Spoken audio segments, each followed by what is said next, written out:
된 증거 5113조 그리스도교 희망의 참모습. 인간을 구원하는 것은 과학이 아닙니다.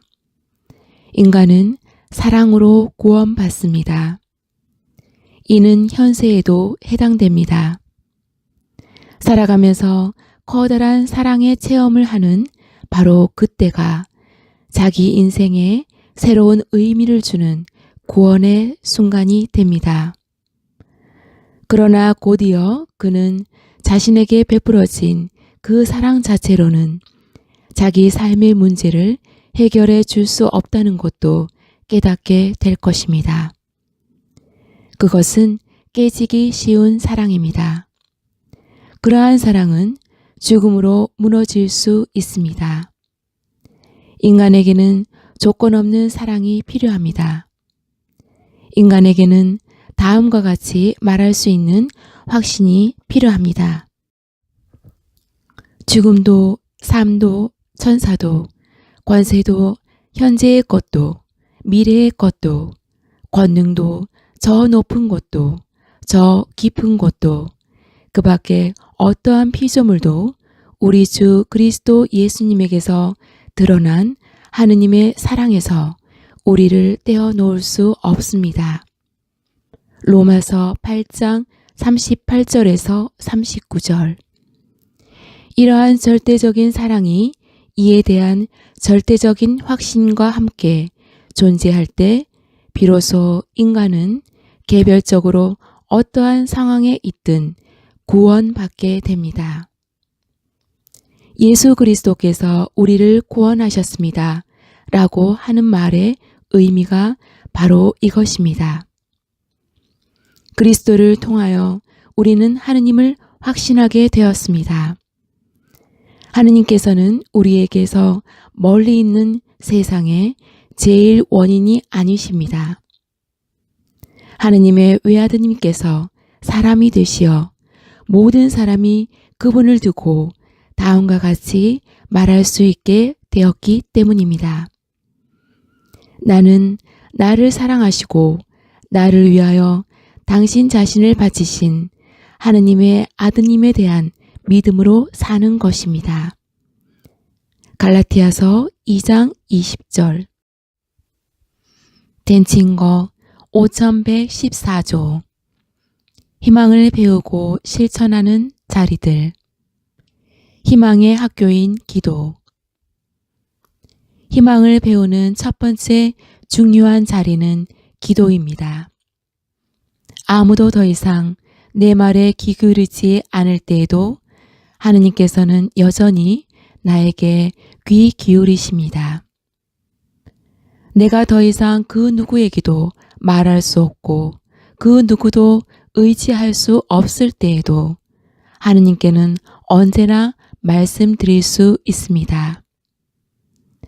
나를 도와줄 이가 아무도 없을 때에도 인간의 희망할 수 있는 능력을 넘어서는 요구나 기대와 연관하여 하느님께서는 나를 도우실 수 있습니다. 내가 완전한 외로움에 빠져 있을 때에도 기도하면 나는 결코 완전히 혼자가 아닙니다. 희망을 배우는 자리인 활동과 고통. 인간의 모든 진지하고 올바른 행위는 희망의 활동입니다. 우리는 고통을 줄이고 고통에 맞서 싸우고자 노력할 수 있지만 세상에서 고통을 없앨 수는 없습니다.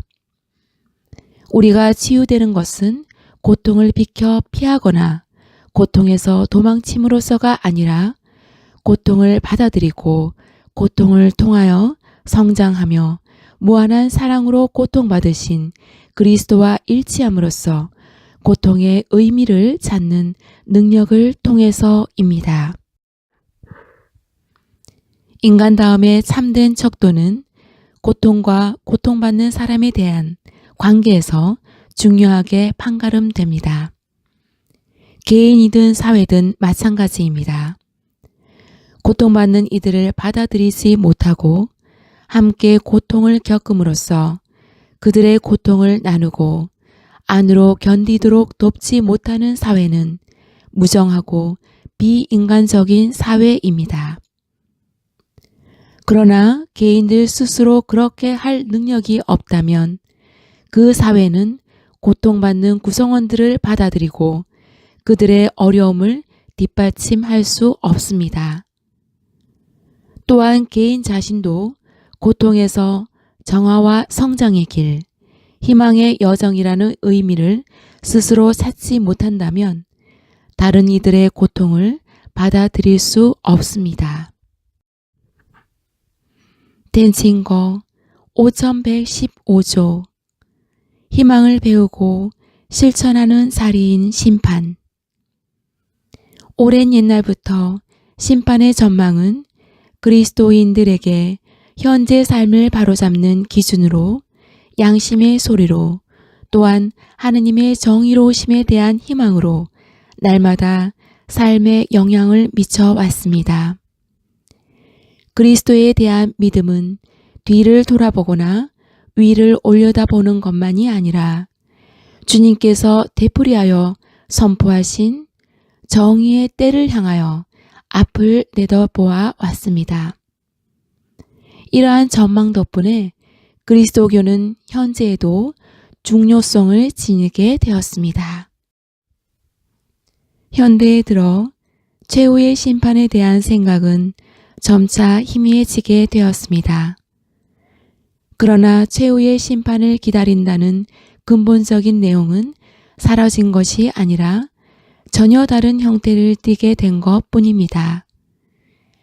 19세기와 20세기의 무신론은 그 기원이나 목적에서 볼 때 세계와 세계 역사의 불의에 대한 반발로 나타난 일종의 도덕주의였습니다.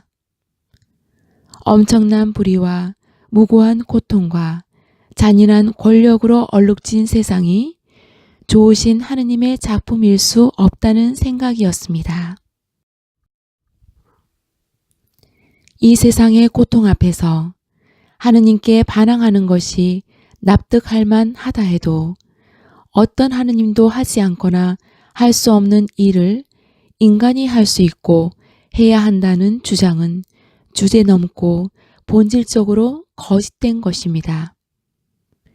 이러한 생각이 엄청난 잔인함과 정의에 대한 침해로 이어진 것은 우연이 아닙니다. 이는 그러한 주장이 본질적으로 거짓되기 때문입니다. 정의의 이름으로 하느님께 맞서는 것은 도움이 되지 않습니다. 하느님 없는 세상은 희망이 없는 세상입니다. 하느님만이 정의를 이루실 수 있습니다.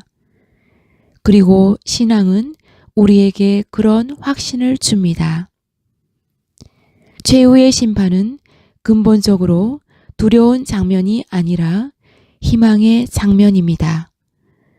우리에게는 결정적인 희망의 장면일지도 모릅니다. 하느님께서는 정의이시며 정의를 이루십니다. 이것이 우리의 위안이고 희망입니다. 그리고 그분의 정의 안에는 은총도 있습니다. 십자가에 못 박히시고 부활하신 그리스도를 바라보면 알 수 있습니다. 정의와 은총은 그 올바른 내적 관계 안에서 보아야 합니다. 은총은 정의를 배제하지 않습니다. 은총은 그런 것을 옳게 만들지 않습니다.